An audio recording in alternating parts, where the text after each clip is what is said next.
Ciencia Fresca.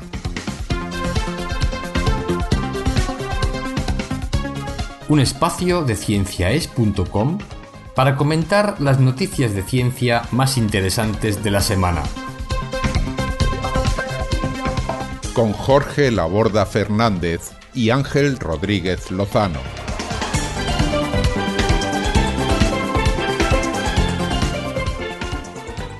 Hola, ¿qué tal, queridos amigos de Ciencia Fresca? Aquí estamos una semana más con vosotros para traeros noticias interesantes, yo creo, de ciencia.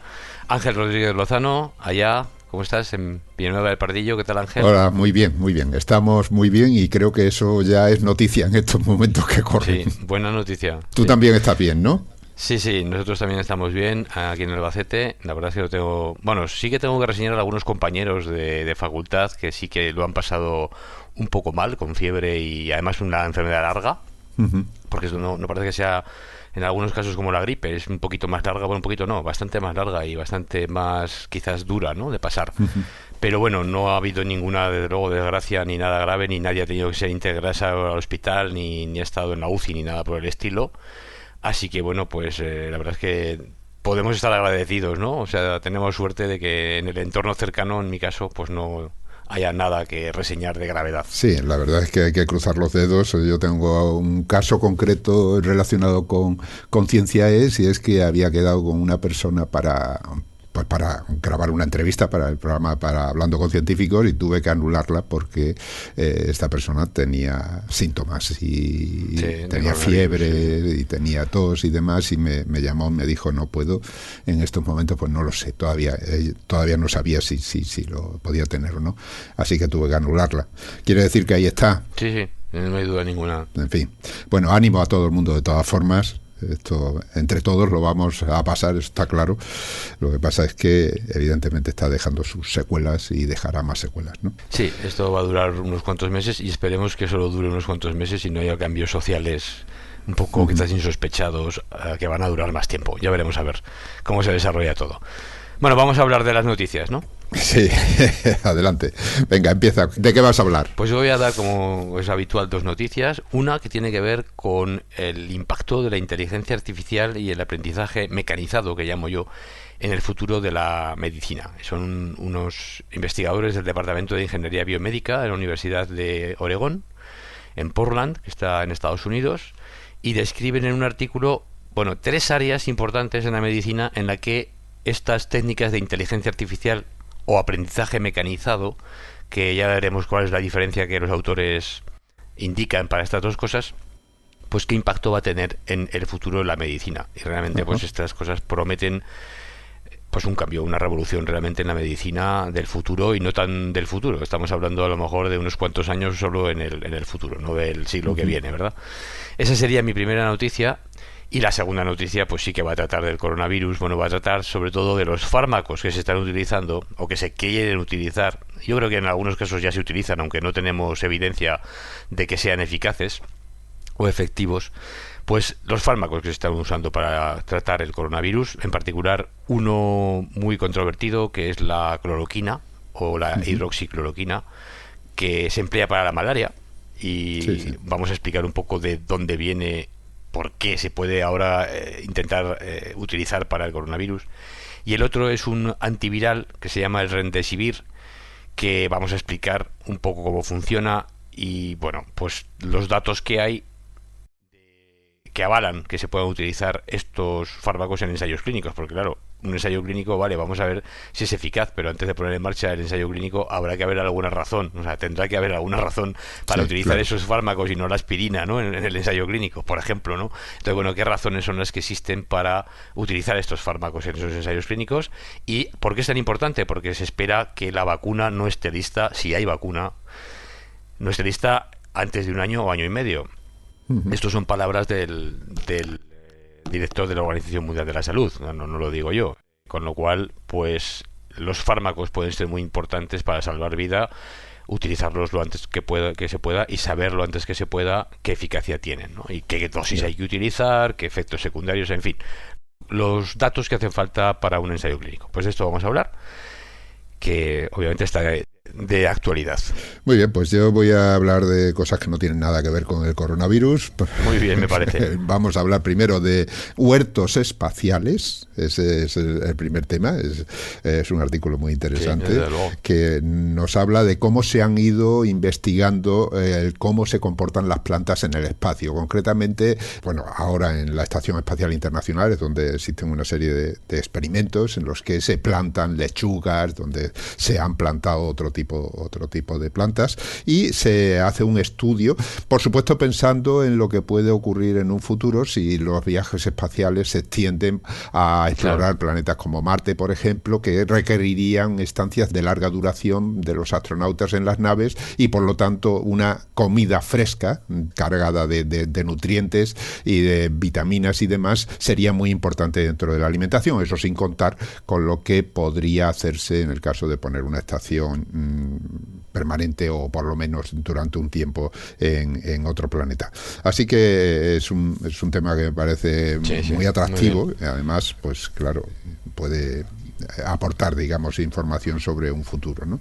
Y la segunda noticia, vuelvo a hablar del deporte, pero en este caso sería el deporte, digamos, asistido. Es un artículo que se publica en Science Advances, en el que se habla de un mecanismo que podría hacer que una persona corra del orden del 50% más rápido de lo máximo que se puede correr hoy en día. Es decir, una especie de exoesqueleto, podemos decir, que sin aportar energía externa, y eso es lo importante, es decir, solo con la fuerza de tus músculos, puedes llegar a correr a velocidades increíbles. Hablan del orden de 70 kilómetros, 75 kilómetros por hora, ¿no? Cuando Usain Bolt, pues, por ejemplo, en su récord mundial, pues corrió a 37 kilómetros por hora y medio, ¿no? De media. Eso es en esos 100 metros, ¿no? Y ya en un momento, o sea, esa velocidad puntual que podría conseguir, por ejemplo, Usain Bolt en los últimos metros de esos 100 metros, que cuando va a máxima velocidad puede alcanzar como mucho 44 kilómetros por hora, ¿no? Bueno, pues con un dispositivo especialmente diseñado podría conseguirse que corriera casi al doble, ¿no? Casi nada. Pues es muy interesante a ver cómo funciona ese dispositivo, la verdad. Sí. Bueno, yo que he sido corredor en la juventud, corredor de fin, sprinter, ¿no? O sea, hacía atletismo cuando era muy jovencito y corrí, de hecho, en el campeonato provincial de Zaragoza. Llegué a ser campeón provincial de Zaragoza. A mí esto de correr rápido me interesa, sí. Muy bien, las vueltas que da la vida, ¿no? Sí. Pues venga, vamos allá con tu primera noticia. Muy bien, pues vamos a hablar de esta noticia que nos traen, como he dicho, investigadores del Departamento de Ingeniería Biomédica de la Universidad de Ciencia y de Salud de Oregón, que publican un artículo de perspectivas en la revista Cell y que hablan del impacto que puede tener la inteligencia artificial o el aprendizaje mecanizado en el futuro de la medicina. Bueno, de hecho, los autores comienzan distinguiendo entre inteligencia artificial y aprendizaje mecanizado. La inteligencia artificial sería, pues, unos sistemas, digamos, muy versátiles que pueden, por ejemplo, atender o asistir a las personas mayores o ayudar a alguien en el desarrollo cotidiano en muchas tareas diferentes, ¿no? No serían una cosa concreta, sino muy versátil. En cambio, el aprendizaje mecanizado, que en inglés le llaman el machine learning, o sea, aprendizaje máquina, pues sería el desarrollo de dispositivos concretos que serían capaces de aprender a partir de datos muy concretos de una cierta naturaleza, ¿no? Y temática muy concreta.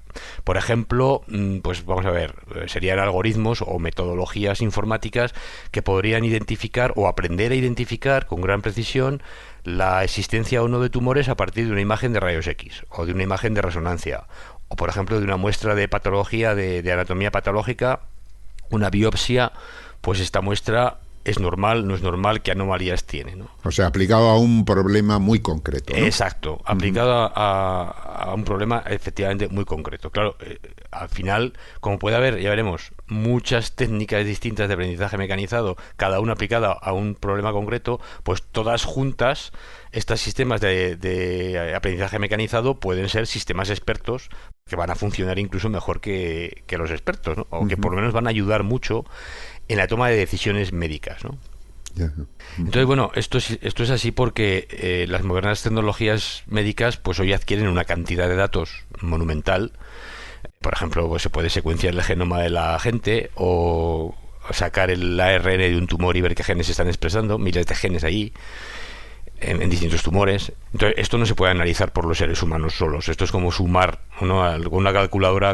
Cuando antes de la existencia de las calculadoras electrónicas, ¿no?, de los ordenadores, que había que hacer largas sumas a mano, los contables allí, en fin, obviamente Sí, había problemas que aparte eran... que se emplean una cantidad de maquinaria, digamos, de recogida de datos que exponen sus datos a su manera y que hay que saber interpretar. Claro. Y es solo el aprendizaje para interpretarlo ya llevaría muchísimo tiempo, Efectivamente, ¿no? bueno, de hecho es lo que sucede con los expertos médicos. O sea, una persona que es un, en fin, experto en anatomía patológica, pues requiere años de entrenamiento para que aprenda a distinguir con precisión pues anomalías que pueden ser muy sutiles, ¿no? Uh-huh. Y que, claro, pues hace falta un entrenamiento para aprender cuáles son. Entonces estos sistemas serían un poquito así, ¿no? Bueno, los autores identifican tres áreas que no son las únicas que piensan ellos que van a ser impactadas por todo esto, pero tres áreas en particular en las que la medicina del futuro se va a beneficiar en gran medida del desarrollo de estos sistemas de aprendizaje, que son la mejora de técnicas diagnósticas, es decir, esta persona tiene esa enfermedad o no. Después, si ha sido diagnosticado con una enfermedad, cómo tratamos esa enfermedad a esa persona. Es decir, la medicina que llaman personalizada y de precisión, porque no todos los pacientes, vamos a poner, de la misma enfermedad, que la hemos categorizado como una enfermedad, la que sea, una enfermedad, pues qué sé yo, una artritis o lo que sea, no todos los pacientes son iguales, aunque tengan teóricamente la misma enfermedad clasificada, digamos, denominada así, ¿no? Sí, eso está claro. Cada enfermedad ataca de una determinada manera al paciente porque el paciente, además de esa enfermedad, puede tener otras o puede tener problemas de otro tipo. Tiene su bagaje genético, su historia anterior, ha estado expuesto a contaminantes o no, ha hecho ejercicio o no, ha fumado o no, en fin, una serie de variables que dependiendo de cuáles son, pues a lo mejor el tratamiento de la misma enfermedad debería ser diferente, lo cual ahora mismo todavía no estamos ahí, ¿no? Ese sería un aspecto importante. Y luego la medicina preventiva, es decir, cómo de alguna manera prevenimos enfermedades, tenemos una mejor salud o seguimos las enfermedades, es decir, si nos han diagnosticado, qué sé yo, diabetes, ¿cómo podemos mejorar el seguimiento de la enfermedad? O sea, si nos adecuamos a lo que nos dice el médico que tenemos que hacer, adherimos al tratamiento, nos inyectamos la insulina si no tenemos que inyectar en los momentos adecuados, etcétera. Todo este tipo de sistemas que ya empiezan a existir, ¿no? Los relojes estos que llevamos, las pulseritas electrónicas, que nos pueden avisar, nos pueden detectar el ritmo cardíaco, incluso algunas se pueden detectar la presión sanguínea, en fin. Todo ese tipo de sistemas que podrían ayudar a, pues eso, a mejorar nuestro seguimiento como enfermos, ¿no? Uh-huh. Entonces, los autores del artículo indican en el suyo, que a mí me ha sorprendido, obviamente cuando lees estas cosas pues vas aprendiendo, ¿no? Entre otras cosas porque yo desde luego experto de inteligencia artificial no soy, ¿no? Ni en inteligencia natural siquiera. O sea, que vamos a ver. No me seas modesto. Claro, o sea que no lo soy, no es lo que quede claro. Pero bueno, de los autores dicen que hay 7 diferentes técnicas de aprendizaje mecánico o mecanizado. Ajá. 7 distintas. Algunas sí que las conozco, pero bueno, las ideas, conozco la base, ¿no? Más o menos que puede tener. Pero bueno, son 7 técnicas distintas que se pueden utilizar para extraer información de los datos médicos. Y esto es una cosa interesante. Información no es lo mismo que datos. O sea, yo puedo tener un montón de datos metidos en una base de datos, pero la información sería extraer significado de esos datos. Extraer lo que ahí ocultan, ¿no? Lo que esos datos ocultan, ¿no? Claro, extraer lo que los datos ocultan, sí.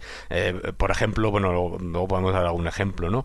Pero bueno, dentro de qué sé yo, de 1000 datos, pues puedes identificar determinados subgrupos de pacientes que tienen tal característica que indica que esos pacientes tienen que ser tratados de tal manera. Bueno, pues eso sería una información. Claro, y correlacionar los datos y a lo mejor descubrir que en determinadas edades afecta más que en otras, cosas así, claro. Por ejemplo, eso es. Y esa información es la que te permite, obviamente, tomar decisiones médicas más adecuadas, ¿no?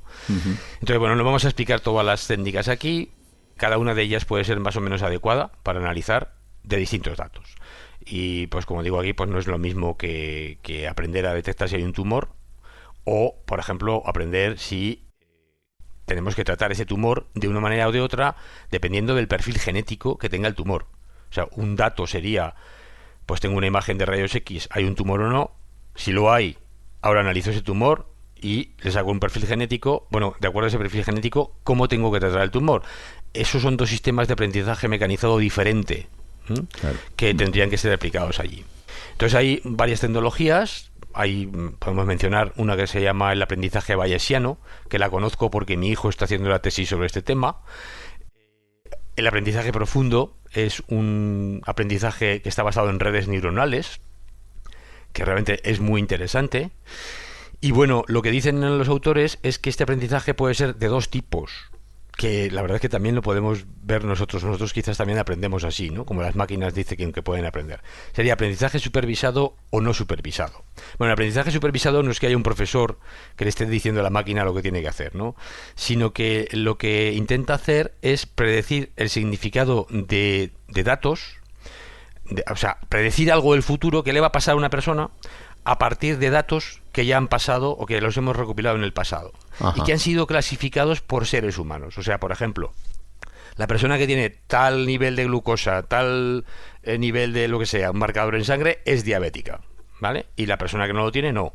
Eso es una clasificación que ha hecho un ser humano, que ha puesto un ser humano evidentemente experto, pero sí, humano. Claro, sí. Entonces, bueno, ese tipo de datos le sirven a la máquina para empezar a aprender qué es lo que es un enfermo y lo que no es un enfermo. Uh-huh. O sea, imitar el humano. Exacto, imitar el humano. Pero a partir de allí podría la máquina extraer más información de esos datos que el humano ha clasificado de una determinada manera, pero que ahora la máquina encuentra que puede haber, digamos, sutilezas o información o otra manera de clasificarlos que el ser humano no se ha podido dar cuenta. Claro, ahí entra la parte de inteligencia artificial, o sea, la propia máquina a partir de ese conocimiento, claro, piensa por su cuenta, podemos decir. Exacto, empieza a pensar por su cuenta, que es un poco como avanzar también el conocimiento. Claro. A nosotros nos enseña el profesor o lo leemos en un libro y luego los investigadores siguen investigando y toman sus decisiones y averiguan cosas nuevas, ¿no? Uh-huh. Pues es un poco lo que se trataría aquí.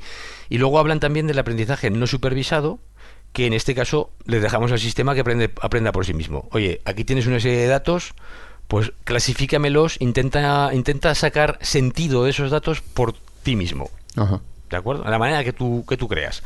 Y luego yo voy a cotejar si lo que tú me cuentas tiene sentido o no y cómo lo hubiera hecho yo. Es decir, luego podemos comparar con cómo lo hubieran clasificado los seres humanos si pueden, ¿no? Si pueden, digo si pueden porque puede haber millones de datos que clasificar. Y evidentemente millones de datos no los vamos a poder clasificar los seres humanos. Claro, pero ahí también necesitan datos anteriores, ¿no? Porque al final la forma de aprender la máquina es que te doy estos datos anteriores cuyo resultado ya conozco y tú aprende a ver si llegas a ese mismo resultado primero y aprendes, ¿no? Claro, pero para mí la diferencia es que en el supervisado ya le dicen a la máquina este es un enfermo de grado A, un enfermo de grado B, este es uno sano, ya se lo dicen con una serie de datos que ya han sido interpretados por el humano. En el caso de no supervisado, son los datos crudos. Ajá. O sea, te dan una serie de valores de lo que sea, ¿no? Y ahí te las apañes. Y ahí te las apañes, exacto. Entonces, bueno, obviamente son dos estrategias diferentes. Bueno, hablan de qué técnicas serían más adecuadas para determinadas cosas. Por ejemplo, desde luego para el diagnóstico por imagen, estoy de acuerdo por lo que he leído, la técnica más adecuada sería el aprendizaje profundo, redes neuronales, es decir, no supervisado. Te doy una serie de imágenes, clasifícamelas, me dices qué te parece normal, qué te parece anormal. Obviamente tiene que haber de todas las imágenes para que me pueda clasificar, ¿no? Sí. Otra cosa donde hablan que sería importante sería la medicina personalizada o la medicina de precisión, que se llama. Uh-huh. Que solo es posible si se puede clasificar, claro, con precisión, pues a los pacientes de una determinada enfermedad. Es decir, este paciente tiene enfermedad y pertenece al grupo A23B45 y ese subgrupo necesita este tratamiento con esta dosis o con este protocolo de tratamiento y la eficacia va a ser el 90% de curación. En cambio, otro paciente pertenece al grupo A15C23 y necesita otra cosa. Obviamente necesito clasificar a esos pacientes de esa manera personalizada o casi personalizada para tratarlos de manera adecuada, ¿no? Yeah, claro. Entonces, bueno, hasta aquí más o menos las técnicas que dice que se van a emplear, pero tenemos una serie de problemas que también los autores son conscientes. Por supuesto, la calidad del aprendizaje, la utilidad de estos sistemas dependerá de la calidad de los datos. Claro. O sea, si tenemos malos datos, y esos los datos no los van a adquirir las máquinas, los van a adquirir obviamente pues los seres humanos, es verdad, analizando o ayudados por máquinas, es verdad, pero van a utilizar o sea, datos que adquieren los seres humanos.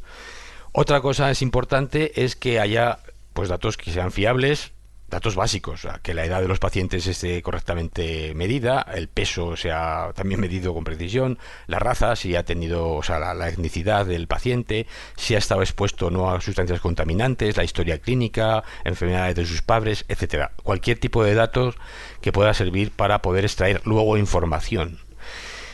Además de esto, habrá que incentivar que los datos se compartan entre centros de salud, hospitales, en fin, de manera nacional e internacional, porque los pacientes de las enfermedades en principio no distinguen, ¿no? Esas enfermedades no distinguen entre ideologías, sí.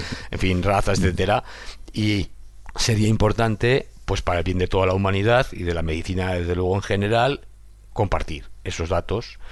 Y luego, además, implementar sistemas continuos de aprendizaje. O sea, no se trata solo de que el sistema A lo hemos enseñado con 1000 muestras y ya ha aprendido, o con 10.000, y ya ha aprendido y ya está, sino que, a ver, cada vez irán recopilando más datos, se podrán poner a disposición de estos sistemas, este sistema aprenderá más, habrá que cotejar que lo que ha aprendido es correcto, habrá que ver si lo que predice de la evolución de una enfermedad, por ejemplo, pues es correcto o no, y habrá que ir, pues ya digo, continuamente afinando. Claro, el sistema se autocorrige en ese sentido, ¿no? Con nuevos datos, incluso con datos que la propia máquina ha ido cosechando. Claro, incluso con el propio aprendizaje anterior de la propia máquina, que irá, digamos, adquiriendo experiencia y conocimiento, sí. Claro. Y que podrá utilizarlo para interpretar mejor el nuevo conocimiento, los nuevos datos que vayan saliendo. Entonces, bueno, pues se envisiona aquí un mundo de la medicina con una serie de sistemas que muy poco tienen que ver con lo que se emplea ahora mismo en medicina normal, ¿no? Normalmente, la verdad es que creo que hace falta una cierta formación en los nuevos médicos para que estén al menos familiarizados o sepan que este tipo de cosas están ahí y que van a venir y que van a afectar a sus carreras y a su profesión todos los días. Yo creo que esto va a ser pues lo mismo que ahora, no sé, si quieres funcionar sin ordenador, ¿no? O sea, pues es impensable la vida sin los ordenadores. A ver, nosotros tenemos una edad como para acordarnos de lo que era no tener un ordenador en casa, ¿verdad? Sí. Pero habrá gente que no la tiene. Y obviamente, bueno, pues hemos tenido que aprender, utilizarlos. Aquí estamos utilizando estos ordenadores para hacer este programa, cada uno en nuestro sitio. En fin, si a mí me lo cuentan cuando era joven, digo bueno, que eso es ciencia ficción. No te cuento yo, si te digo cómo funcionábamos en Radio Nacional. Claro, en aquellos tiempos. Sí. Entonces, bueno, pues imagínate, ¿no? Pues el mismo tipo de revolución, pues todavía está por venir en la medicina, en gran medida, con todos estos sistemas de inteligencia artificial o aprendizaje mecanizado. Y yo creo que, bueno, pues ese futuro es muy brillante para los nuevos, en fin, la gente obviamente joven hoy, niños que van a tener durante sus vidas pues acceso a todos estos sistemas. Y yo creo que la mejora de la salud, el seguimiento y sobre todo la prevención de qué tenemos que hacer para evitar caer enfermos, que eso es lo más importante, más que curarnos, es mucho más importante evitar caer enfermos. Pues yo creo que este tipo de cosas nos van a ayudar o van a ayudar a la humanidad en el futuro, una vez que esta epidemia de coronavirus haya pasado, claro. Sí, ahora tenemos un problema bastante grave por medio antes. Sí. Bien, pues muy interesante. Entonces, miremos un poco con optimismo, ¿no?, al futuro. Sí. Creo que las cosas están ahí, esto pasará y ojalá aprendamos. Desde luego. Todo lo que podamos del tema, sin necesidad de tener una inteligencia artificial, sino simplemente utilizando la natural. Eso. En aquellos casos en que sea posible. Muy bien. Bueno, pues pasamos a mi primera noticia, si te parece. Muy bien. Sí, por supuesto. Pues vamos a dar un salto al espacio, pero en esta vez vamos a poner un huerto en el espacio. Muy bien. Como decía en la presentación. Se trata de un artículo que se publica en una revista que se llama Frontiers of Plant Science. El caso es que es un artículo que se publica a partir de una investigación que ha hecho la NASA, en el que da a conocer cómo se está investigando cómo se desarrollan las plantas en estados como es el estado de, no digo ausencia de gravedad, como lo he dicho otras veces, pero sí de ingravidez en el espacio. Como sabemos, pues las plantas, claro, en tierra están acostumbradas a la gravedad, por lo tanto las raíces tienden a ir hacia abajo, hacia hundirse la tierra, es decir, siguiendo la gravedad, mientras que el tallo y las hojas pues van en sentido contrario, y ese mecanismo lo llevan lógicamente en los genes, ¿no? Sí. Hacer crecer plantas en el espacio donde no existe un arriba o un abajo, donde no existe una gravedad, pues le pasa lo mismo que le pasa a los astronautas, ¿no? Claro. Es decir, que lo mismo que los astronautas en un momento determinado pueden tener problemas de que pierden masa ósea o masa muscular porque no se ejercitan, porque sus músculos no tienen que pelear contra esa atracción de la gravedad que le obliga a transportar su peso todo el día sobre tierra, pues las plantas también tienen consecuencias debidas a eso, ¿no? En primer lugar, pues las raíces no saben muy bien para dónde crecer, tampoco saben para dónde crecer el tallo, los tallos suelen ser muchísimo más débiles, más largos, no tienen esa gravedad que les obliga a generar lo mismo que la fuerza de nuestros huesos, pues sería la fuerza de esos tallos, y hay una serie de problemas que surgen. Pero es importante que sepamos cómo se pueden criar plantas en el espacio, porque, como decía al principio, si estamos pensando en viajes de larga duración, incluso sin necesidad de ir a Marte, la propia Estación Internacional, ha habido personas que han estado bastantes meses ahí encerrados y que se tienen que alimentar con lo que le llegue de la Tierra. Pero bueno, lo que llega a los humanos de la Tierra, independientemente de que ahí de vez en cuando llegue alguna nave de suministros y le lleve unas manzanas o unas zanahorias que tienen, como todos sabemos, un periodo de caducidad y en el espacio no se puede ir al mercado, pues también tienen pérdidas en elementos esenciales como el potasio, por ejemplo, la vitamina K, o se pueden degradar a algunos elementos esenciales como puede ser la vitamina B1 o la vitamina C, ¿no? Claro, claro, sería ideal contar con un pequeño huerto, no digo un huerto como el que tenemos nosotros, pero algo que genere una serie de plantas que les permita tener esos alimentos frescos y mantener pues esa alimentación sana, ¿no? No digamos ya si queremos ir a Marte, donde ya tenemos meses de travesía, y además llegamos a un desierto donde no puede crecer nada, claro, aunque también se están investigando el desarrollo de huertos tanto en la Luna como en Marte, utilizando pues un tipo de terreno que simula el que sabemos que existe tanto en un lado como en otro, y se están haciendo huertos para ver qué necesitarían esos terrenos de cara a producir plantas. Bien, sí. Esa es la situación. Pero ¿qué se está haciendo o qué se ha hecho en el espacio? Bueno, pues hay una serie de antecedentes. De hecho, las primeras semillas que se sabe que germinaron en 1971 en la estación soviética Salyut. Ahí plantaron unas semillas de lino que llegaron a brotar, pero que inmediatamente se murieron. O sea, ahí había mucho que aprender, ¿no? Entonces, incluso en esas estaciones Salyut que la Unión Soviética lanzó, y fueron de las primeras, se hicieron experimentos con tulipanes, con cebollas, se plantaron la clásica planta que viene a ser como el ratón de los experimentadores, la Arabidopsis italiana, ¿no? Arabidopsis, ¿no? Y la mayoría de ellos prácticamente fracasaron en el sentido que empiezan a brotar pero se mueren rápidamente, ¿no? Incluso había algunos astronautas cometieron el error que solemos cometer los que en nuestras casas cuando nos regalan una planta, ¿no? Que las ahogaron por exceso de agua, ¿no? Por exceso de riego, ¿no? Sí. Eso me ha pasado a mí más de una vez.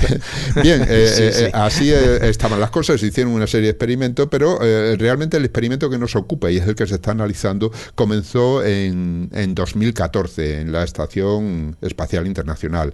Ahí se hicieron primero una serie de experimentos, se plantaron concretamente, se llevaron una serie de placas de Petri, de las que utilizáis en los laboratorios, con unas semillas precisamente de Arabidopsis, de esta planta que utilizáis. Esas plantas germinaron, iban metidas dentro de una especie de gel alimenticio, germinaron y luego se trajeron a tierra, y ahí con esas plantas germinadas en el espacio se hizo hecho una serie de estudios genéticos de esas plantas para intentar ver si había diferencias entre las que crecen en tierra y las que crecen en el espacio. No tengo los resultados de ese experimento porque simplemente estoy haciendo un repaso de lo que se ha hecho anteriormente. Y ya, como digo, en 2014 se crea un experimento que se lleva utilizando desde entonces y que es un reactor, digamos, en sentido de reactor, que es una especie de huerto pequeño adaptado a las condiciones que le llaman veggie, que es un diminutivo de la palabra hortaliza en inglés, y que está formado por una pequeña cámara de crecimiento que está diseñada y construida de manera que se pueden cultivar hortalizas en el espacio, ¿no? Está diseñada de tal manera que se optimiza lógicamente el espacio. Las plantas se van metidas en una especie de almohadillas, por decir de alguna manera, el substrato estéril, en el que ya se lleva preparado desde tierra, y por supuesto estériles porque no podemos andar con hongos y bacterias que puedan infectar no solo a las plantas, sino a los astronautas. Ya sabemos que allí no se puede ir al puesto de médico de la esquina, y se iluminan preferentemente con LEDs, de color rojo y azul, fundamentalmente. Ya sabemos que las plantas, el verde, pues lo suelen rechazar, porque por eso las vemos verdes. Tiene un sistema también de riego y fertilización automático. No es fácil regar una planta en el espacio. O sea, en una regadera nosotros aprovechamos la gravedad y por eso sale un chorro y cae en tierra y empapa la tierra. Pero si utilizamos una regadera en el espacio, para empezar no sale el agua. Y cuando sale, las gotas se quedan pululando por toda la estación espacial, cosa que no creo yo que sea recomendable. No es muy bueno, no. Bien, pero tiene un sistema, como digo, de riego y fertilización automático ya incorporado, pero a cambio no se regula la temperatura ni el CO2. Es decir, en ese sentido aprovechan las condiciones ambientales que hay en la estación espacial para que las plantas puedan convivir lógicamente y aprovechar, porque las plantas ya sabemos que consumen CO2 y liberan oxígeno, pues sirven al mismo tiempo para purificar el aire. Entonces hay una serie de factores como es la temperatura, la humedad, la concentración de dióxido de carbono que lo dejan libre para que las plantas, digamos, en ese sentido sí se comporten como si fuera en el estado natural en el que están los astronautas allí también, ¿no? Sí. Bien, pues como digo, este sistema se ha empezado a utilizar en 2014 y se sigue utilizando. Es decir, es un sistema modular y se pueden ir añadiendo módulos de tal manera que se pueden ir estudiando distintas plantas, cómo funcionan. Se ha demostrado cosas que ocurren en tierra. Bueno, hay que decir también que cuando se hace un experimento en este sistema Veggie, lo que se hace es crear un experimento exactamente igual en tierra. Es decir, se utiliza lo mismo en tierra, se utilizan plantas tratadas exactamente igual para comparar las dos poblaciones de plantas con el mismo sustrato, todo, etcétera, para comparar las dos poblaciones y poder extraer de ahí consecuencias que deriven precisamente del estado de ingravidez. Bien, pues han comprobado lógicamente que allí se ocurren cosas que suelen ocurrir también aquí, es decir, que cuando la planta está en ese lugar, en ese reactor particular donde está viviendo, pues lógicamente como no se controla la humedad y el dióxido de carbono, pues crea su propio microclima alrededor, de tal manera que aumenta la humedad cercana a la planta, luego se repartirá por toda la estación, pero inicialmente pues lo mismo que ocurre con un invernadero, ¿no? Se aumenta la humedad, esa humedad hace que disminuya la tasa de transpiración y de absorción de agua y de nutrientes en la planta, pero eso ocurre ya en tierra en los invernaderos, como digo. Pero hay otras cosas que sí ocurren allí que no ocurren en tierra. Por ejemplo, parece ser que las células de las plantas que crecen hasta alcanzar un tamaño crítico y luego a partir de ese tamaño se dividen, y esa es la función que permite el crecimiento continuo, y también pues en un momento determinado pues las plantas dejan de hacer esa división, es decir, de dos células iguales, y lo que hacen es diferenciarse para crear pues los distintos tejidos, ¿no? Pues las hojas, las raíces, todas estas cosas.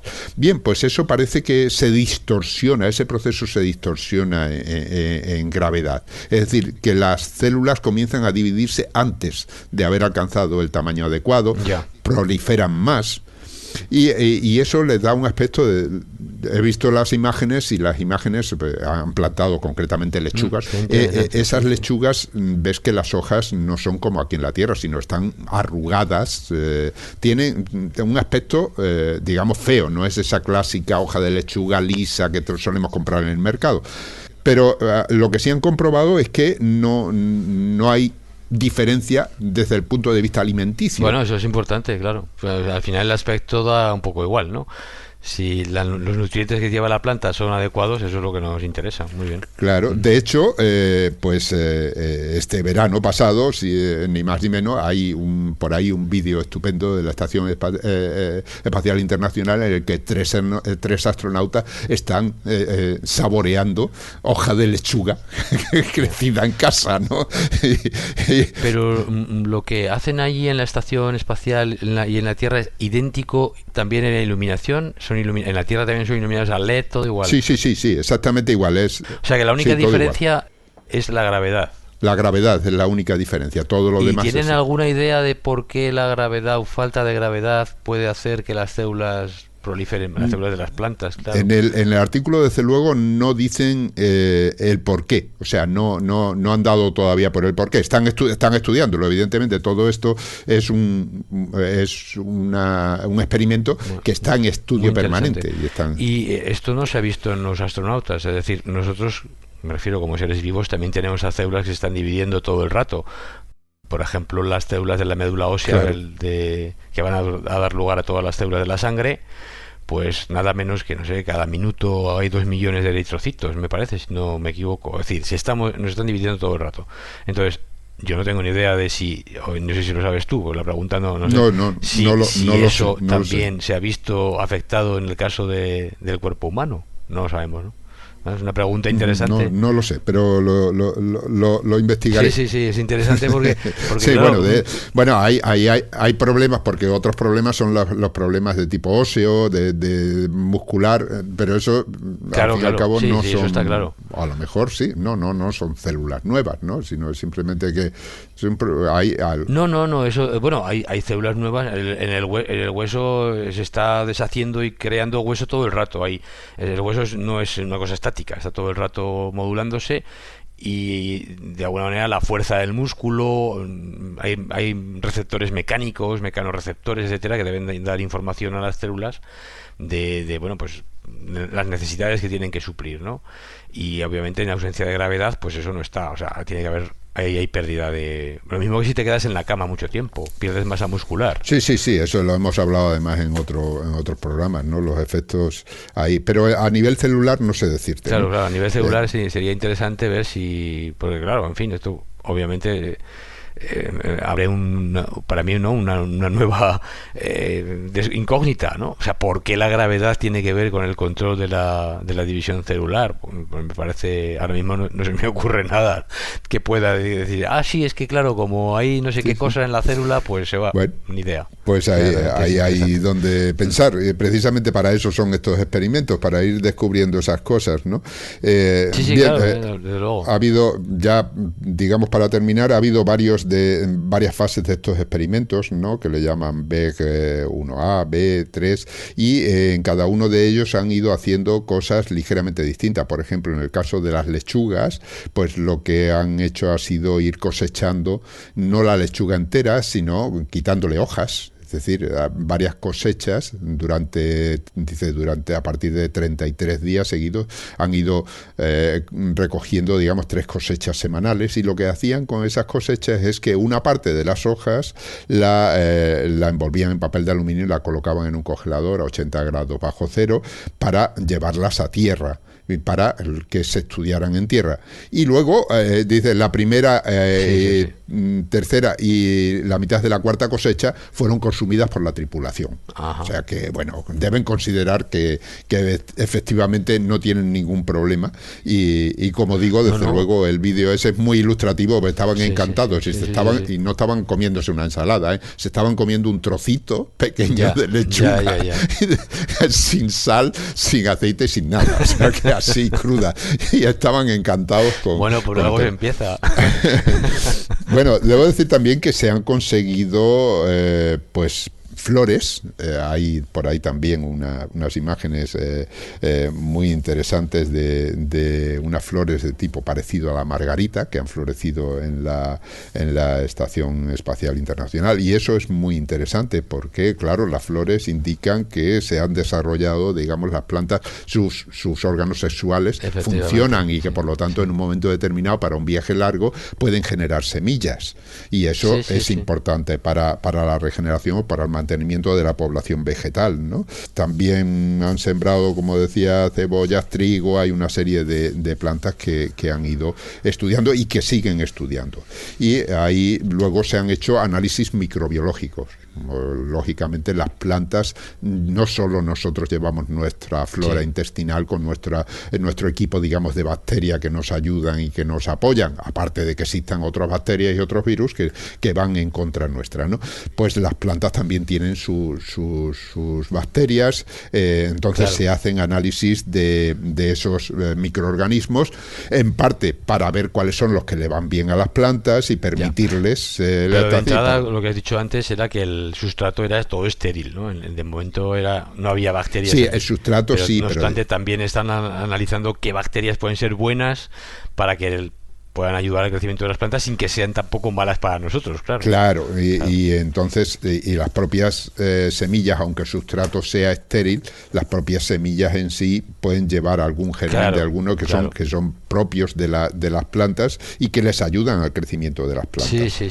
En fin, bueno, pues estas son las cosas que se están haciendo. Pues muy interesante, la verdad que hay mucho que estudiar ahí. Sí, porque, bueno, sobre está todo lo que estudian es cómo hacer estas plantas más fuertes y resistentes, no solo ante la ingravidez, sino también ante otro problema que existe en el espacio, que es la radiación. En el espacio hay un aumento de radiación muy importante y las plantas tienen que soportarlo.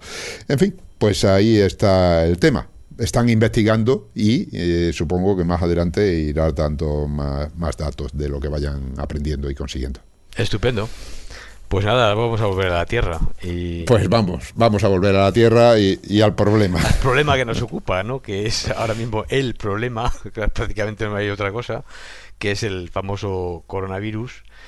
Y bueno, pues como efectivamente estamos todos preocupados, sobre todo si va a haber una cura o va a haber una vacuna, ¿no? Pues me ha parecido interesante analizar un poquito lo que se saben de fármacos que se están intentando utilizar para parar la infección del coronavirus y cómo funcionan estos fármacos, lo que se sabe ahora mismo de cómo funcionan, porque no son fármacos nuevos necesariamente, y por qué es importante. Bueno, es importante, ya lo he mencionado antes, porque bueno, el pasado 27 de marzo, hace nada, pues el director de la Organización Mundial de la Salud dijo que nos esperaba una vacuna antes de un año y medio. Esto en el caso de que haya vacuna, porque no ha habido vacuna contra los coronavirus, como el SARS o el MERS, que son coronavirus, y se ha intentado investigar sobre la vacuna, no se ha desarrollado. Son virus, como veremos, de ARN, y esto dificulta un poquito que haya vacuna. Bueno, en cualquier caso, como la vacuna no se la espera mañana, pues lo que es necesario es intentar frenar al virus de otra manera, y la manera es farmacológica. ¿Qué fármacos disponemos? ¿Qué moléculas pueden interferir con el desarrollo de este virus? Y hay dos fármacos que ahora mismo hay un gran debate en la comunidad médica y científica, sobre todo de uno de ellos, que es la cloroquina o la hidroxicloroquina, que es un derivado hidroxilado de la primera, que hay gente que dice que es eficaz y se está utilizando ya, incluso cuando no hay datos eficaces y no hay ensayos clínicos todavía. Digamos, no hay datos de los ensayos clínicos. Los ensayos clínicos se han puesto en marcha. Sí, porque los ensayos se están haciendo. Sí, Eso es, se están haciendo.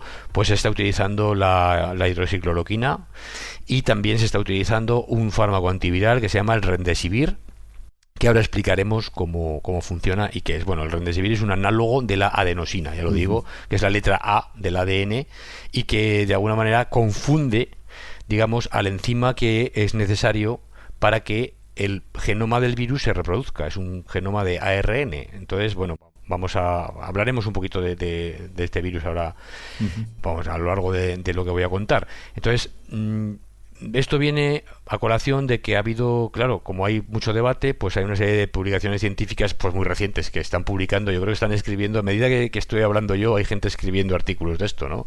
Porque están saliendo una cantidad de artículos sobre el coronavirus impresionante. Todo el mundo tiene algo que decir y todo el mundo tiene algo que opinar.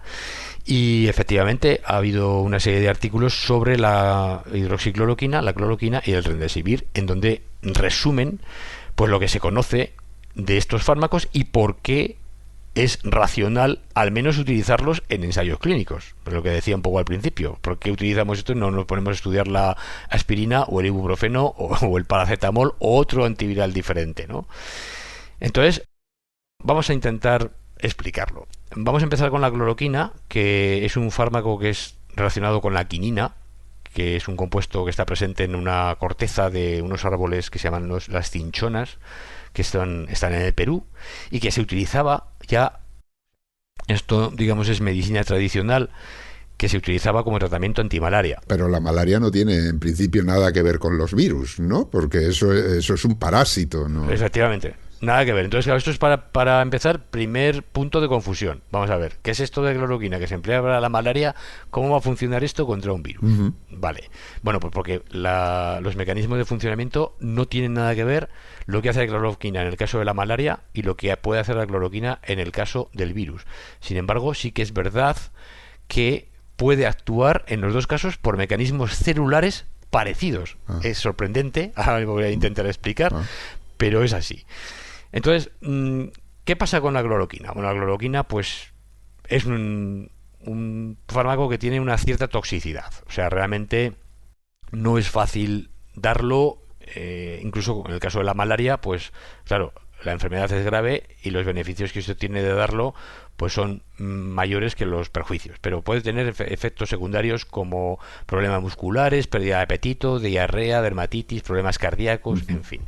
La hidroxicloroquina, que es un derivado que solo tiene un hidroxilo, o sea, un OH, dos átomos más, un oxígeno y un hidrógeno más, colocados en el extremo de la molécula, uno de los extremos, pues esto no quita la eficacia, no la disminuye, pero es mucho menos tóxico. Lo que pasa es que se pueden hacer resistentes me refiero, estamos hablando de los protozoos que causan la malaria, que se llaman los Plasmodium falciparum. Pues estos son unos protozoos que viven dentro de los glóbulos rojos, ahora veremos qué hacen allí, y se pueden hacer resistentes a la cloroquina o a la hidroxicloroquina. Bueno, en cualquier caso, la cloroquina se considera un fármaco esencial por la Organización Mundial de la Salud. Debe estar incluido en la lista de fármacos esenciales de cualquier sistema sanitario que se precie como algo eficaz, y no es un fármaco, por tanto, desconocido. Ya lleva desde el año 30 y tantos, 34, 38 que se sintetizó, se empezó a utilizar en los años 50 del siglo pasado. O sea, vamos a ver, es un fármaco ya que no se lo acaban de inventar para el virus, ¿no? Claro, eso ya es una ventaja porque significa que no se tienen que investigar efectos secundarios porque ya se conocen, o sea, ya hay una investigación ya hecha, ¿no? Exacto, se conoce un montón de cosas, se ha dado a millones de personas, obviamente sabemos que el fármaco pues es más o menos seguro con todos los problemas que puede tener. Bueno, ¿cómo funciona esto contra la malaria? Pues resulta que el parásito Plasmodium falciparum, vive dentro de los glóbulos rojos, como sabemos. Y dentro de los glóbulos rojos lo que hace es utilizar la hemoglobina como fuente de alimentación. Es decir, captura hemoglobina, la degrada, utiliza los aminoácidos para su nutrición. De hecho, hasta el 80% de la hemoglobina que posee una persona puede ser degradada por el parásito o sea que es enorme. Pero la hemoglobina tiene un problema, tiene una ventaja, y es que el parásito que utiliza esa proteína tiene una gran fuente de alimentación, porque hay muchísima, lógicamente. Pero la hemoglobina tiene un grupo prostético que es el grupo hemo, del que viene el nombre de hemoglobina, que es el que tiene el hierro. El hierro de la hemoglobina está fuera de la proteína, es una molécula diferente que la hemoglobina capta y que cuando es degradada se libera al exterior.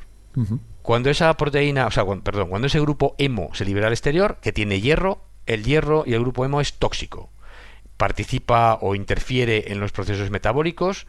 Estamos hablando de que la hemoglobina la ha capturado el Plasmodium, la ha incorporado dentro. Sí. La ha incorporado en vacuolas que tiene el propio Plasmodium, o sea, vesiculitas pequeñas en donde se produce la degradación. De la degradación que se produce en esa vesiculita, el grupo hemo se queda en la vesícula pero si no es tratado de una determinada manera, es tóxico. ¿Qué manera ha, digamos, descubierto este parásito para evitar la toxicidad? Pues él tiene una serie de moléculas, y yo no conozco exactamente cuáles son, que facilitan la cristalización de este grupo hemo y forma una sustancia que se llama hemozoína. O sea, digamos que es como si cada grupo hemo, que es como una molécula, ¿no? Vamos a llamarla la molécula plana. Bueno, pues una molécula plana la voy poniendo una encima de otra, la almaceno, no dejo que sea soluble, porque si es soluble sale al citosol, sale de la vacuola y me invade toda la célula y ahí puede ser tóxico. Bueno, la almaceno, no dejo que se escape y entonces de esa manera puedo evitar su toxicidad. O sea, va acumulando la sustancia, pero formando un cristal que cada vez es más gordo, pero al no interactuar con el resto del parásito, pues puede tenerlo ahí sin ningún problema. Efectivamente. Bueno, ¿qué hace la cloroquina? Pues parece que la cloroquina destruye, bueno, no sé si destruye, pero al menos desestabiliza, afecta a la función de estas vacuolas del Plasmodium, de estas vesículas, para generar esta hemozoína. La hemozoína no se puede generar, el grupo hemo entonces se escapa, es menos bien controlado y la toxicidad del grupo hemo es la que mata al Plasmodium. O sea, no es la cloroquina lo que la mata, o sea, lo que lo mata, sino que lo mata la incapacidad de poder gestionar la basura que él mismo genera. Es decir, él genera basura a partir de la hemoglobina que no le viene bien, la intenta almacenar en su basurero particular y lo que hace la cloroquina es, pues, desestabilizar ese basurero, ¿no? O sea, que a medida que se alimenta el Plasmodium se va envenenando. Exacto, se va envenenando. Lo que pasa es que, claro, eso luego lo irá degradando, me imagino, poco a poco, lo controlará de alguna manera, pero si no lo puede controlar porque la cloroquina pues desestabiliza esas vesículas, pues el Plasmodium va a morir con más facilidad. Sí, lo que pasa es que el Plasmodium no es un parásito que sea igual todo el tiempo de su vida, sino que va cambiando y hay ciertas fases a las que no le afecta. Efectivamente. Por eso se mantiene, por eso es difícil de acabar con... Claro. Sí, efectivamente. Bueno, no solo contentos con esto, pues resulta que se ha visto que la cloroquina es eficaz para tratar algunas enfermedades autoinmunes, en particular el lupus sistémico eritematoso, que es una enfermedad de anticuerpos que ataca nuestras propias proteínas. Pues la cloroquina es un tratamiento eficaz y de hecho ahora mismo hay una gran deficiencia de cloroquina para estos pacientes, porque se está utilizando para tratar a la gente con coronavirus. Y pues esta gente que tiene brotes de esta enfermedad autoinmune pues no tiene ahora mismo el medicamento, ¿no? Es curioso cómo se desestabiliza todo, ¿eh? Sí, aparentemente el efecto de la cloroquina para esto también podría tener que ver con desestabilización de vesículas, porque las células B que secretan los anticuerpos también lo hacen a partir de vesículas membranosas, o sea, es decir, los anticuerpos se sintetizan en zonas de la célula que tiene muchas membranas y ahí podría también la cloroquina pues poder efectuar algún efecto desestabilizador. Bueno, entonces, como tiene que ver esto con vesículas, han analizado qué pasaría para la infectividad de los virus de ARN, porque resulta que los virus de ARN entran en la célula por una ruta que se llama la ruta endosómica. Es decir, el virus se pega al receptor de la parte exterior de la célula y va a utilizar una manera de que las células tienen de incorporar células, o sea, de incorporar proteínas y cosas del exterior, que es la ruta endosómica, y se generan como vacuolas a partir de la membrana exterior. Con lo cual, claro, si desestabilizamos esas vesículas o desestabilizamos todo ese proceso de endosomas, pues a lo mejor el virus no puede entrar. Y es afectada su infectividad. Bueno, pues han utilizado esto como los virus de ARN, que ya adelanto, ¿no? Bueno, ya hemos mencionado que este coronavirus es un virus de ARN, es decir, no utiliza el ADN como genoma, sino el ARN, y además no sintetiza no sintetiza ADN en ningún momento, es decir, es todo el rato ARN, el virus, no como el virus del SIDA, que el virus del SIDA tiene un genoma de ARN, pero cuando entra en la célula lo transforma en ADN, y a partir del ADN es cuando funciona el virus dentro de la célula, ¿no? En este caso no, es todo el ARN todo el rato, por tanto necesita todo este mecanismo para infectar a las células de una a otra, ¿no? Que pase, ¿no? Bueno, entonces se han investigado y hay un montón de virus de ARN que in vitro cuidado, es decir, en el laboratorio, en una placa de Petri, como tú has dicho antes, en un frasco de cultivo, ahí la cloroquina afecta a la infectividad del virus. Es antiviral, ¿de acuerdo? Con lo cual, estos son datos importantes con respecto a la eficacia de este fármaco. Se ha estudiado el virus, digamos, más parecido al que tenemos hoy, que es el SARS coronavirus 1. El de hoy se llama el SARS coronavirus 2. Sí. El anterior es el SARS coronavirus 1, que es el que causó la epidemia de SARS del año 2002-2003. Que era bastante más letal. Sí, era bastante más letal, pero era menos infecciosa. Pero menos infecciosa, exacto, o sea, menos exacto. Se propagaba con menos facilidad. Sí, y de hecho, bueno, es curioso porque la diferencia entre los virus 1 y 2 en su genoma es un 80% de similar. Es decir, hay un 20% que es distinto. Ajá. Para ser virus que hacen, a mí me sorprende, para hacer virus que hacen cosas parecidas, hay una gran, digamos, capacidad de ser distinto, ¿eh? O sea, es como si entre el chimpancé y el ser humano hubiera un 80% de diferencia de genoma. Fíjate. A ver, no, hay solo un 1%, un 1 y poco por ciento, ¿no? Diferencia de genoma de un 80% o de un 20% entre el ratón y nosotros. Entonces, si nos cambian el genoma un 20%, nos hacemos ratones, no dejamos de ser seres humanos, no hacemos lo mismo.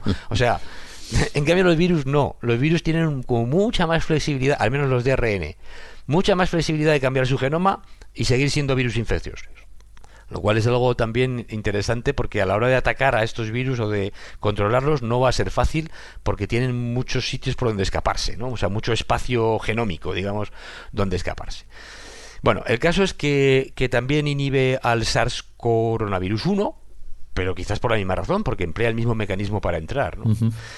Además se ha visto que tiene más efectos, por ejemplo puede modificar la manera en que las proteínas que la célula tiene en la membrana y que son utilizadas por el virus para entrar, pues esas proteínas necesitan tener una serie de carbohidratos unidos que son pegajosos y que el virus utiliza para pegarse. Bueno, pues la cloroquina también afecta a eso. Bueno, hay, ya digo, varias cosas. En particular, afecta a la proteína que es la receptora, ¿no?, del virus, que es la angiotensina, el enzima convertidora de angiotensina 2, que está en la superficie de las células y que tiene que ver con la regulación de la presión sanguínea. Pero no es que vamos a ver, no es que el virus tenga que ver nada con la presión, simplemente utiliza una proteína que está en la membrana. En este caso es esa proteína que necesita estar allí para regular, ¿no?, la presión de pulmones, en fin, de varios tejidos. Entonces, eso también estaría afectado. Y bueno, pues esto sería un poquito la idea de que afectaría a todos estos fenómenos, en particular, como digo, a los endosomas, a esas vesículas del endosoma, que también se ha visto que puede afectar al pH, o sea, a la acidez. Y esto es muy importante, el pH, no sé si nos damos cuenta, yo creo que no nos damos cuenta en general de la importancia que puede tener la regulación del pH para los mecanismos celulares, pero en un cambio de pH de pocas unidades, pues puede hacer que una proteína funcione o no, o que un proceso se detenga por completo, ¿no? Y se ve que la cloroquina tiene una naturaleza un poco básica, sube el pH de los endosomas y hace que todas las funciones que estos que tienen lugar dentro, pues no funcionen bien.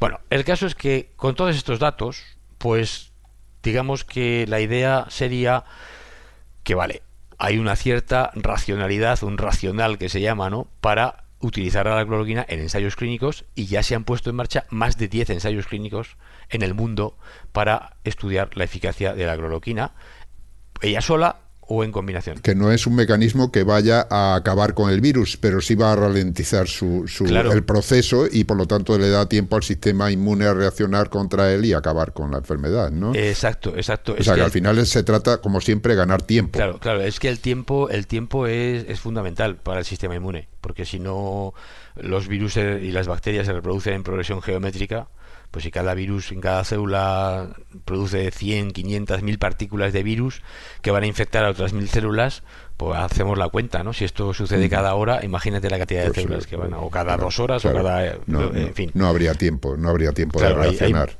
Bueno, por eso las células reaccionan inmediatamente. Y dice, bueno, si no hay tiempo... A ver, es que las células reaccionan... Las células infectadas por el virus ya reaccionan contra el virus inmediatamente. Tienen sistemas de reacción para intentar atacar el ARN del virus, dan señales de alarma a las otras células que ponen en marcha mecanismos que si el virus les infecta va a hacerle más difícil al virus infectar. En fin, hay todo un mecanismo, digamos, que no solo depende... Una guerra en toda regla. No solo depende de las células del sistema inmune, que vienen detrás. O sea, esas vienen ya cuando, en fin, mucho más tarde, digamos, ¿no? Si las células inicialmente no han sido capaces de frenar al virus, pues no tenemos mucho que hacer. Claro. Bueno, por último, ya brevemente, hablamos del otro fármaco que también está siendo utilizado en ensayos clínicos en conjunción con la cloroquina o la hidroxicloroquina, que no tiene nada que ver con ella y que funciona de otra manera totalmente distinta, que es el remdesivir. Este es un análogo de la letra A de la ARN del ADN, es lo que se llama la adenosina fosfato, y claro, la letra A es necesaria para que el genoma del virus se reproduzca. O sea, el genoma, el virus cuando entra, introduce su genoma, que es ARN. Este ARN va a ser transcrito, o sea, va a ser, mejor dicho, copiado por una enzima del virus, que es una enzima que va a coger los nucleótidos que hay dentro de la célula y va a hacer una copia de sí mismo. Sí, de sí mismo, pero claro, es una copia complementaria. Es decir, si tenemos una A, en la siguiente letra, la letra que vamos a tener en la otra hebra del ARN va a ser una especie de ARN de doble hebra. No va a ser como el ADN, sino un ARN de doble hebra copiado. Y en la segunda hebra va a ser utilizado para copiar muchas copias de la primera, porque la primera es la que es el genoma. O sea, que primero hace falta hacer por lo menos una copia, digamos, un molde, ¿no? de la original para utilizar luego para generar la original. Claro, bueno, pero esa letra A está en el ADN también. Entonces, sí, también está en el ADN. En el ADN de la propia célula, quiero decir. Claro, pero el enzima que utiliza el virus es una enzima propia del virus que no tiene la misma estructura que la enzima digamos, de nuestra célula para hacer ARN a partir del ADN. Y luego además hay otra cosa muy importante. El ARN que se hace en nuestra célula se hace en el núcleo. El ARN que se hace del virus se hace en el citosol. O sea, el virus entra y no llega al núcleo. El ARN está allí y el enzima del virus va a copiar el ARN ahí mismo ya. Y además ese ARN luego se va a utilizar para formar las proteínas del virus. O sea, va a ser captado por los ribosomas de la célula y se va a poner a producir proteínas del virus. Algunas son necesarias también para que se pueda reproducir más eficazmente el ARN, ¿no? de ese virus.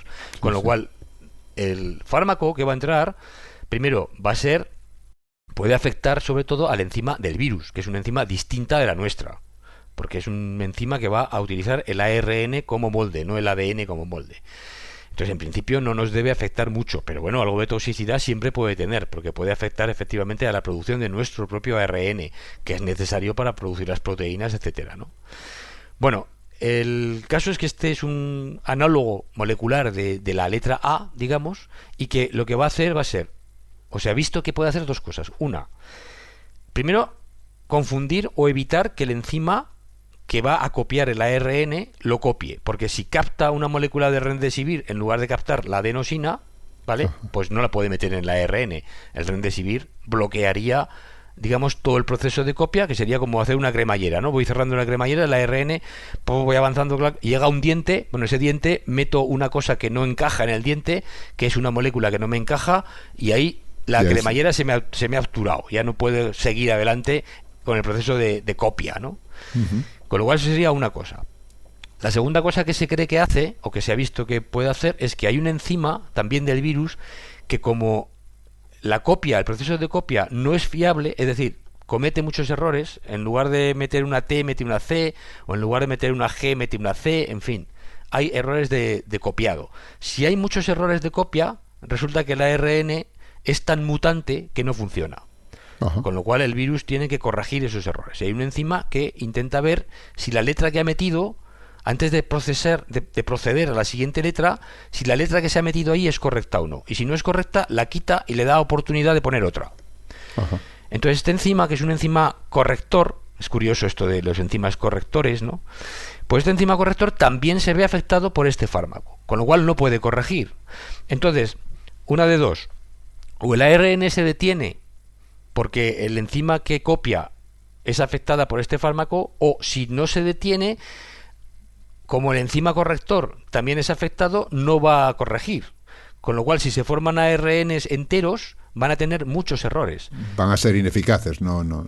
Eso es, esos errores pueden tener errores graves que impiden que el virus se pueda reproducir. Con lo cual se espera que este fármaco pues también afecte a la reproducción del virus. Así que tenemos dos, digamos, frentes. Uno, evitar que el virus entre, que la cloroquina, digamos, afecte a esa ruta de entrada y a que libere los contenidos del ARN al citosol. Y dos, si no lo evitamos, entonces tenemos la otra estrategia, que sería este remdesivir, que va a afectar al proceso de copia del ARN del virus, y evidentemente si ese proceso está inhibido, pues el virus no se va a poder reproducir.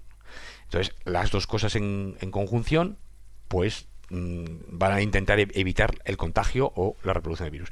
No son los únicos fármacos que se están utilizando, ¿eh? Hay antibióticos también que se están utilizando, y esto es también una cosa muy interesante, porque puede pasar, hay gente que está diciendo, y yo ya he visto por ahí gente, médicos y algunas charlas que dicen esto, que es que cuando el virus no se puede detener, puede dañar el epitelio del pulmón.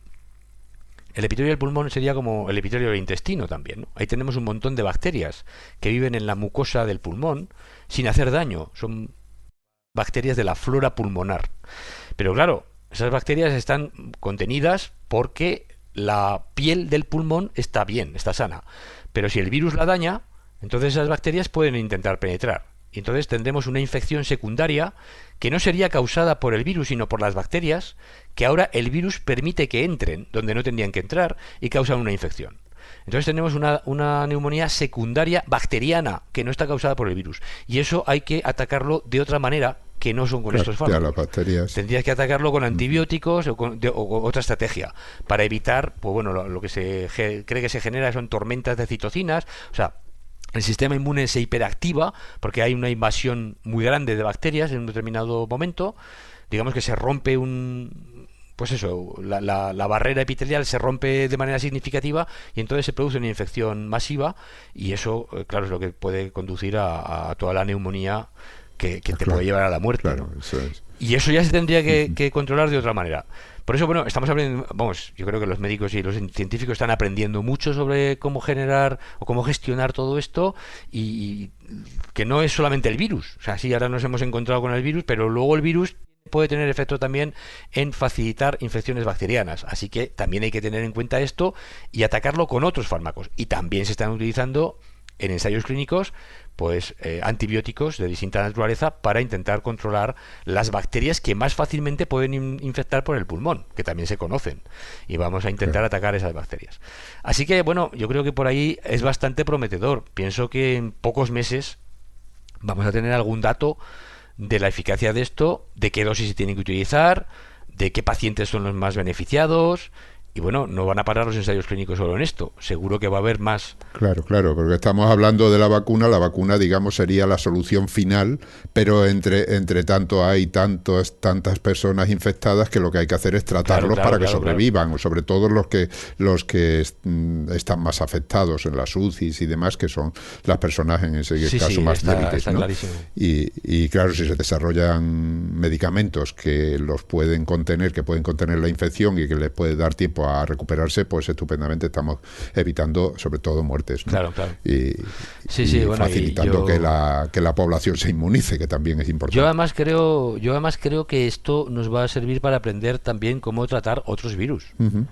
Es decir, la investigación sobre un tipo de virus puede ser pertinente para intentar encontrar estrategias para parar otros, particularmente otros del mismo tipo de ARN que es este virus, ¿no? Que ya, como digo, ya emplean mecanismos parecidos. Entonces, bueno, pues no hay mal que por bien no venga. Claro, o sea, quiere decir que todo este boom de investigación que se está creando alrededor del coronavirus, al final también nos puede beneficiar en otros aspectos que a lo mejor no habrían tenido financiación en un momento normal, ¿no? Efectivamente, sin duda ninguna, porque, bueno, es que hay mucho que aprender todavía. Es increíble, a mí me parece que hay mucho que aprender todavía sobre los virus, ¿no? Cómo utilizan toda la maquinaria celular para generar sus propias proteínas, cómo se ensamblan estas. Es todo un auténtico, en fin, universo entero el de los virus, que se conoce mucho de ellos, pero que todavía creo que hay mucho que descubrir, y a lo mejor efectivamente dedicarnos a entender bien cómo funciona uno solo de ellos, ver todo todo en detalle, pues nos puede dar información para abordar el ataque de otros virus, como el del ébola, por ejemplo, que también es un virus de ARN, el virus del Zika, el virus de una serie de enfermedades que son también de virus de ARN, no son de la misma familia que el coronavirus, pero que pueden utilizar mecanismos parecidos, ¿no? Y bueno, pues esto yo creo que es prometedor en ese sentido. Hombre, es una pena que hayamos tenido que llegar a esta situación en el mundo para tener que investigar para esto. Reaccionar en lugar de recortar.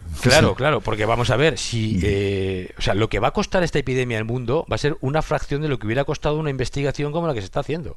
Es decir, si se hubiera investigado antes sobre todo este tipo de cosas y nos hubiéramos prevenido, hubiéramos sido capaces de prevenir esto o de tener las herramientas adecuadas para parar a este tipo de virus, nos hubiéramos ahorrado muchísimo dinero, todo el mundo. O sea, es decir, invertir en esto no es nunca una pérdida.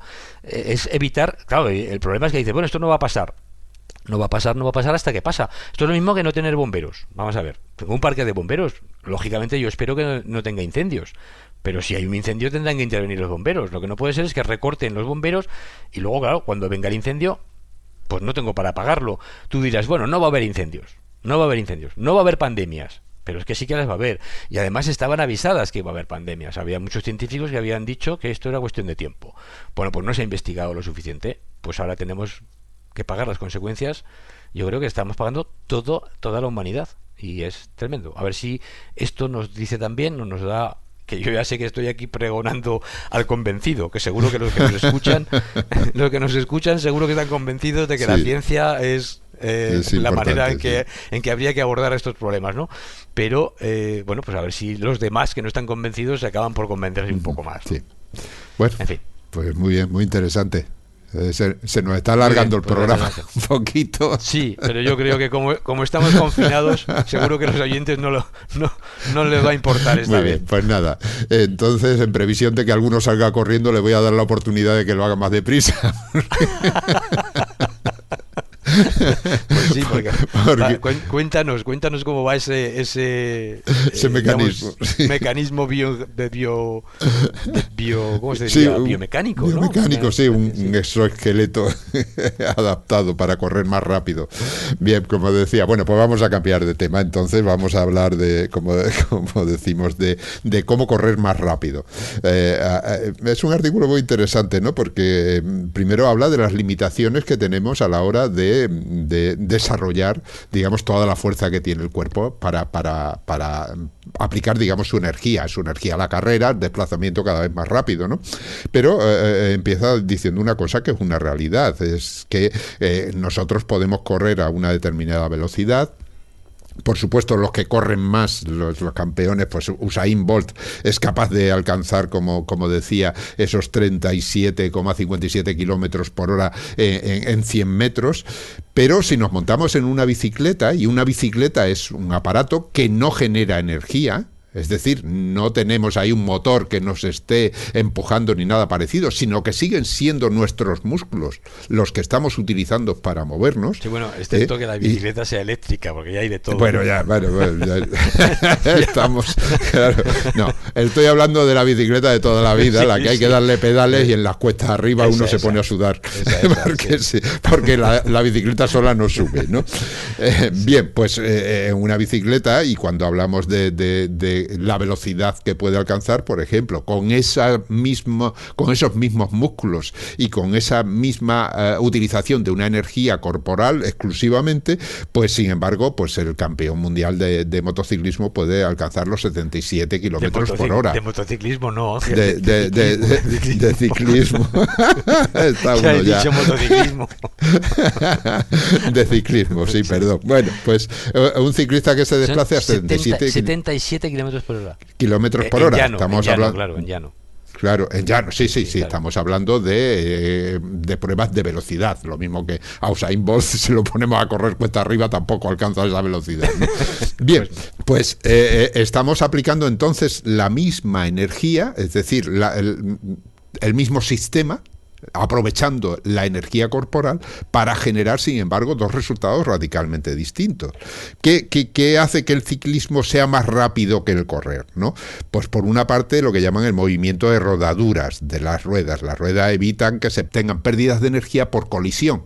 Cuando nosotros corremos estamos golpeando el asfalto y el resto del tiempo estamos volando. Es decir, que no estamos apoyándonos en nada. Por lo tanto, en ese espacio de tiempo que estamos volando no nos podemos impulsar, solamente cuando golpeamos. Por lo tanto, ese impacto nos hace perder energía. En cambio, con la bicicleta, como va rodando, va siempre apoyada, siempre podemos estar impulsando.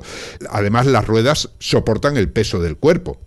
En lugar de las piernas. Nosotros vamos tranquilamente sentados sobre la bicicleta y toda la energía la emprendemos en desarrollar precisamente esa fuerza que necesita para impulsarnos. Y por otra parte también, pues los pedales lo que hacen es que facilitan que nosotros comuniquemos esa energía estando en el aire, cosa que no ocurre cuando vamos corriendo.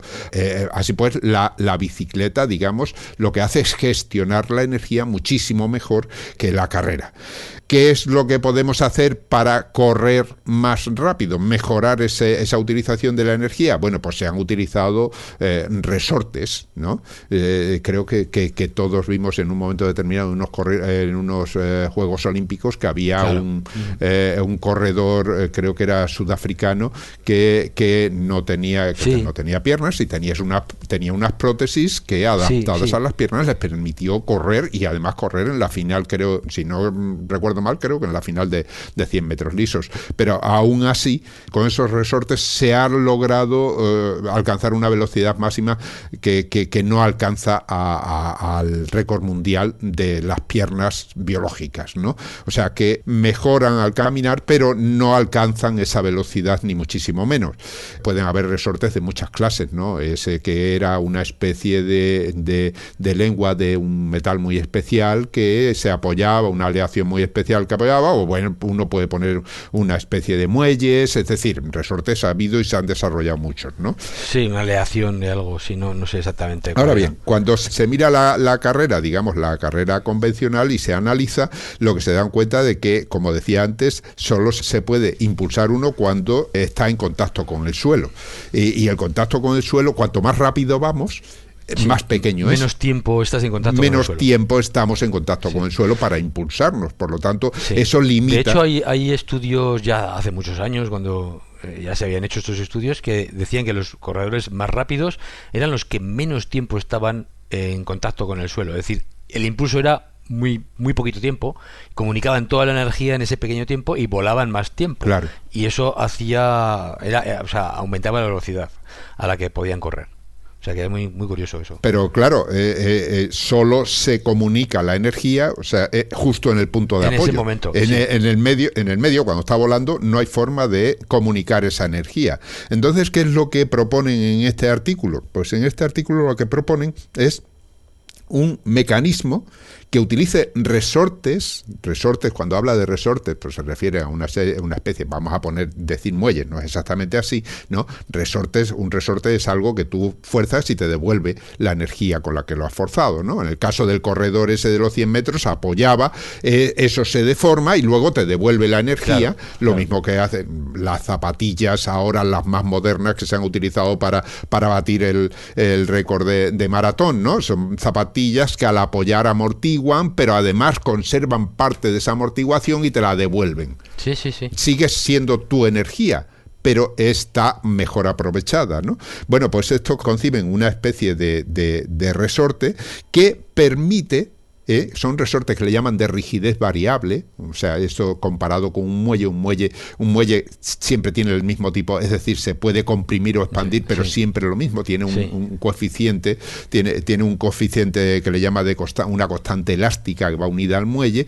Pues no, es un mecanismo que le llaman de rigidez variable que te permite, dependiendo del momento en el que estés corriendo, te permite comunicar la energía al muelle y recuperarla, es decir, varía la rigidez. La rigidez es mayor cuando apoya y es menor cuando estás en el aire, pero cuando estás en el aire es el menor, y esto es lo interesante. Lo que hacen es que, como la pierna, al saltar el corredor, la pierna de atrás se flexiona y luego se estira, Pues ese flexionarse y estirarse, cuando lleva el mecanismo acoplado a la pierna, lo que hace es, digamos, cargar ese resorte.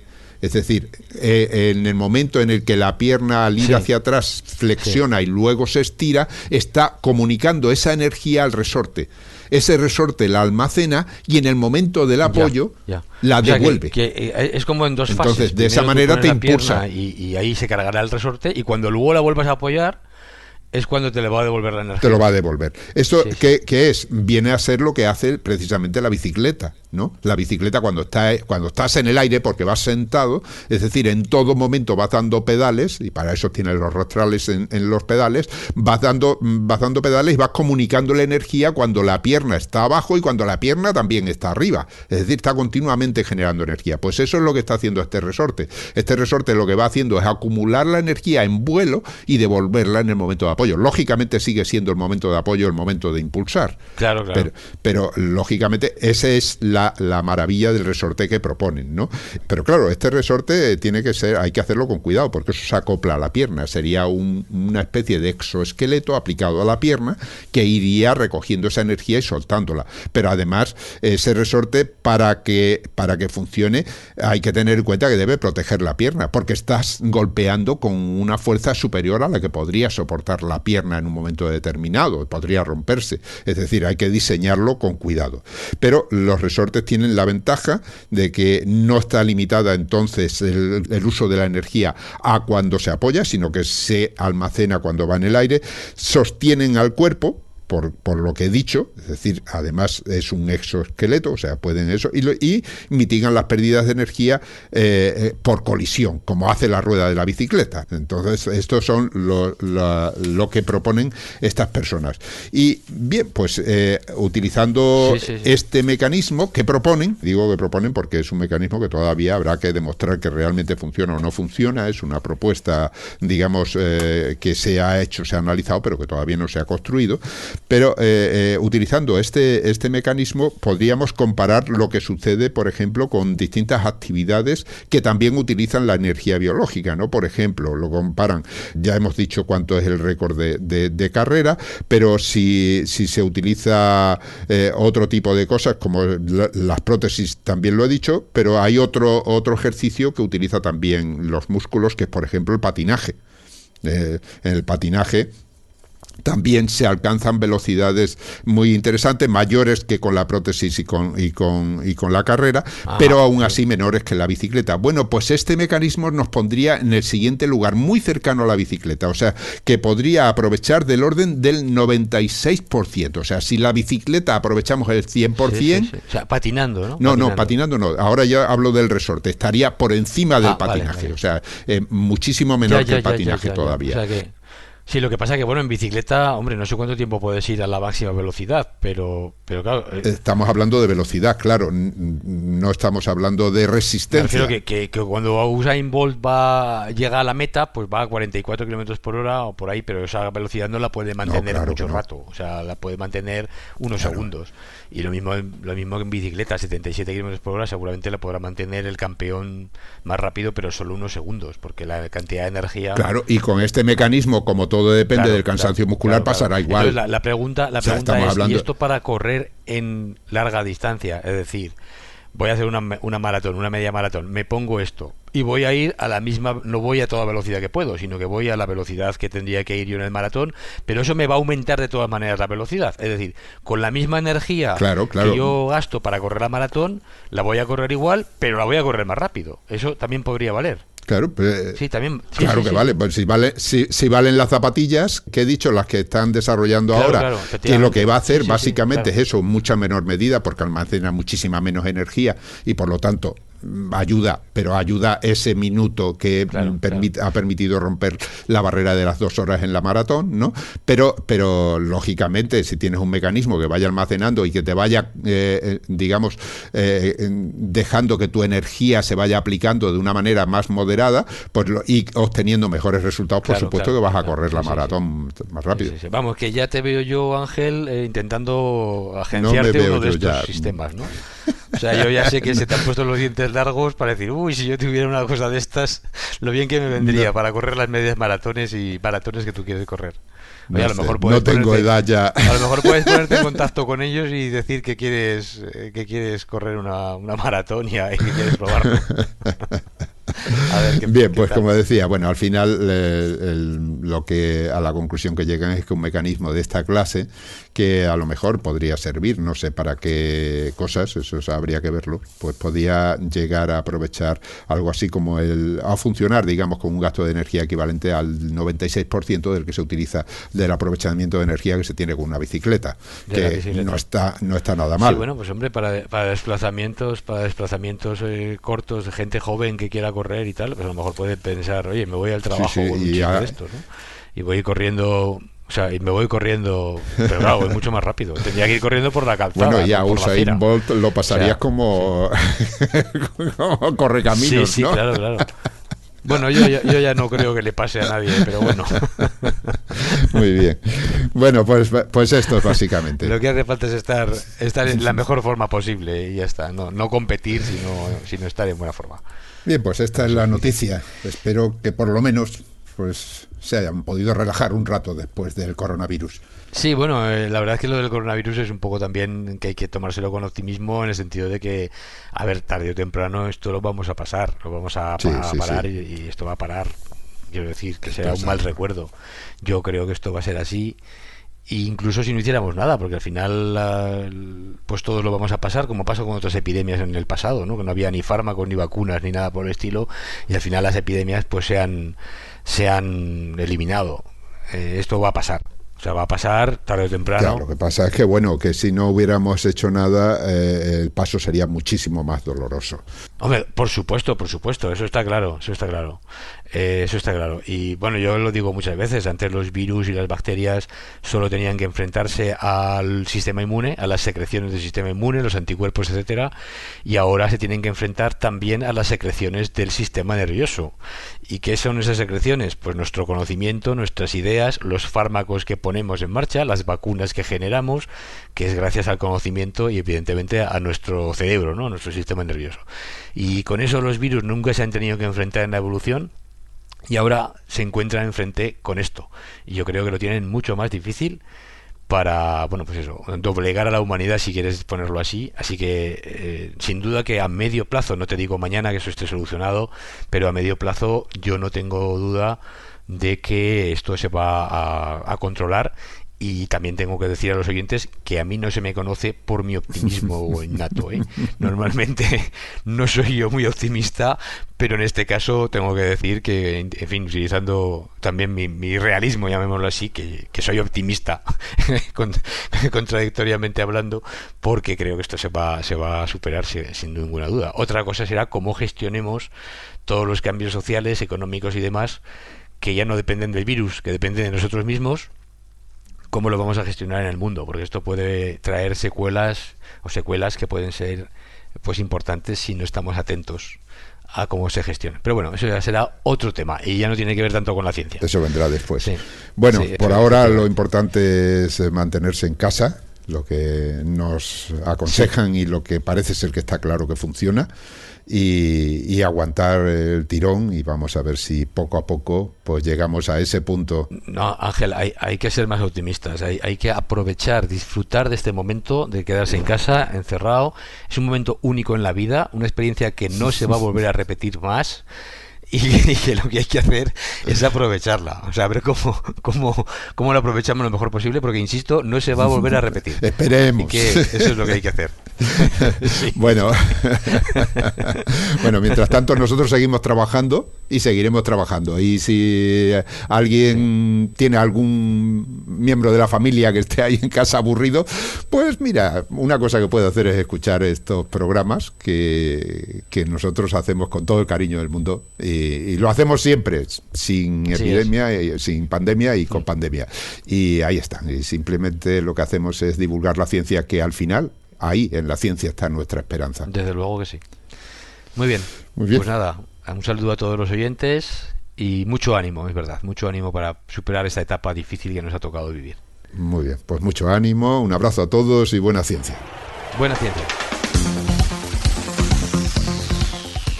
Han escuchado ustedes Ciencia Fresca, un programa de cienciaes.com elaborado por Jorge Laborda Fernández y Ángel Rodríguez Lozano. Cienciaes.com. Ciencia para escuchar.